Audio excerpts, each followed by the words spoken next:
संघवाद क्या है, इसकी प्रमुख विशेषताएं लिखिए, अथवा ऐसे भी आ सकता है कि संघवाद का क्या अर्थ है।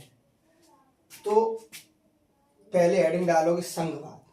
जैसे हमने क्लास में बताया था, संघवाद क्या है कि शासन की ऐसी व्यवस्था जिसमें शासन सत्ता एक से अधिक भागों में बटी हुई है, उसको क्या कहें हम, संघीय सरकार कहेंगे। जैसे केंद्र और राज्य सरकार के बीच में अगर शासन बटा हुआ है तो ऐसी शासन व्यवस्था क्या कहलाएगी, संघात्मक। अब इसको पढ़ते।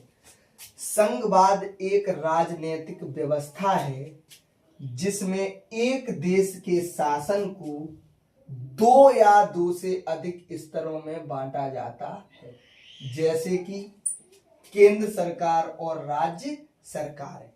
इसमें शक्ति का विभाजन केंद्र और राज्यों के बीच होता है और दोनों स्तरों पर अलग अलग शक्तियां और जिम्मेदारियां होती हैं। तो ये संघवाद की परिभाषा हो गई। उसके बाद अगली हेडिंग डालोगे, संघवाद के प्रमुख तत्व क्या है।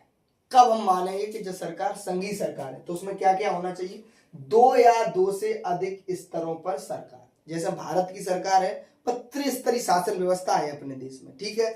तो संघवाद होता क्या है कि दो या दो से अधिक स्तरों की सरकार, जैसे कि केंद्र सरकार और राज्य सरकार है। दूसरी बात क्या है कि शक्ति का विभाजन, केंद्र और राज्यों के बीच में शक्ति का विभाजन। तीसरा पॉइंट क्या है कि संविधान, एक लिखित संविधान जो कि शक्तियों का विभाजन को परिभाषित करता है। अब देखो, शक्तियों का विभाजन तो कर दिया, अब किन के पास कितनी शक्तियां हुई, जे कहां से निर्धारित होती, तो संविधान है अपने देश का, उसमें लिखा हुआ है कि कौन से केंद्र सूची के विषय, कौन से राज्य सूची के विषय, कौन से समवर्ती सूची के विषय, कौन से अपशिष्ट विषय, ठीक है। तो ये किसमें लिखा है, संविधान।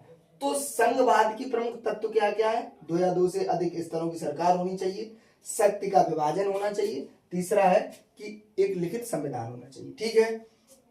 स्वतंत्र न्यायपालिका जो कि संविधान की व्याख्या करती है, यानी कि ऐसी न्यायपालिका हो कि अगर इन समस्याएं आए, कोई केंद्र और राज्य के बीच में टकराव हो, तो वो स्वतंत्र रूप से न्यायपालिका क्या करे, अपना निर्णय ले और संविधान की व्याख्या करे कि भाई संविधान में ये लिखा है, केंद्र आपको ये बात माननी पड़ेगी, राज्य सरकार आपको ये बात माननी पड़ेगी। तो ये 4 पॉइंट हैं संघवाद के प्रमुख तत्व। अब बात आती है कि संघवाद के फायदे क्या है। तो हेडिंग डालोगे संघवाद के फायदे, ठीक है।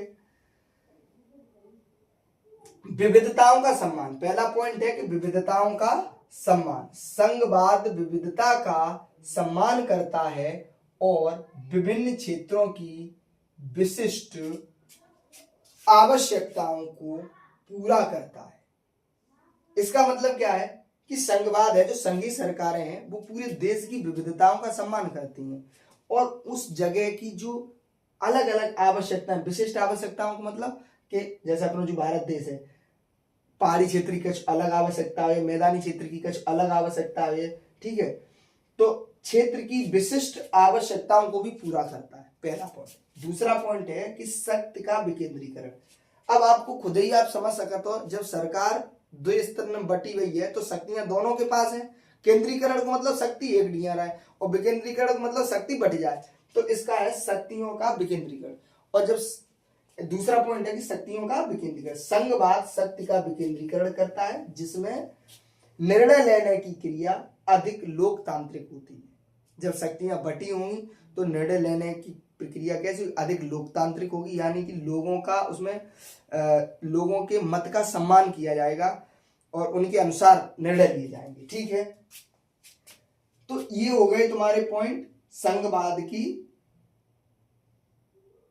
हाँ, तीसरा पॉइंट है कि स्थानीय समस्याओं का समाधान।